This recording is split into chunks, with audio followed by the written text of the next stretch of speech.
Peran BPBD dalam percepatan Makassar menjadi livable city dan resilient city adalah dengan memperkuat kapasitas kota Makassar, memperkuat kapasitas warganya melalui program Balasar, yaitu Barisan Relawan SAR yang merupakan perpanjangan tangan BPBD di setiap wilayah kota Makassar.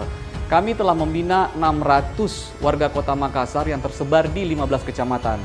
Kami juga memperkuat kapasitas dan kemampuan personil, memodernisasi peralatan, meningkatkan fungsi sarana dan prasarana.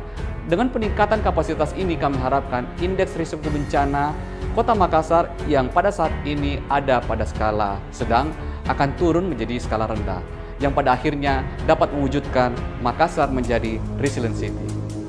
Salam tangguh.